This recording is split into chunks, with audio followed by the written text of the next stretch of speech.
Take your time. The key to making pretty bows is getting your loops the same size, and it's easier to work with. I bought these deep green bows a few years ago online and wanted to recreate them, not have to buy them again, but I wanted them in red. I watched every tutorial I could find and couldn't figure it out. Use an inspiration bow as a guide and cut a piece that's just a bit longer than both of the tails combined. We're going to tie a knot at the top, so it will take a bit of the length off. Tie a knot right in the center of those long pieces and make sure that when you tie it, both sides that are facing up are the velvet side. Then we're going to tighten the knot.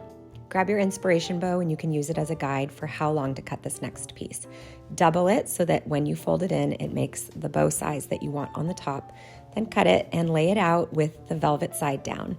Take your glue gun and glue that knotted piece right in the center. All right, now add another dab of glue and we're going to fold that top piece in half to meet at the center. That's going to create our unknotted bow at the top. Guys, I'm telling you, this is probably the silliest way to make these, but it is the easiest. Grab another piece that needs to be at least about half the size of your bigger pieces, glue it on to the very back of that bow that you just created, then flip it around and pull it taut so that it creates the bow shape on the top. We're going to tuck it around the other back side and, you guessed it, use hot glue again because that's how I'm making these bows. There is not a tying of bow in this entire tutorial. Make sure that it's dry, then snip off that edge piece. Now you can flip it over and kind of zhuzh it, just fluff up the bow piece and make sure that your little tails are laying flat.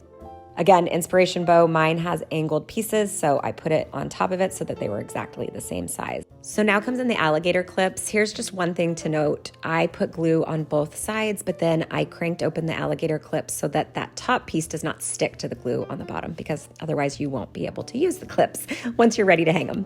Now you can clip them onto your garlands, you can clip them on to your wreaths, your tree, your stockings, anywhere that your heart desires a deep burgundy red bow. They will go. Again, hot glue gun and just some ribbon. I am bow tying illiterate. I have tried every single tutorial on YouTube and on TikTok and Instagram and just never got them to look right.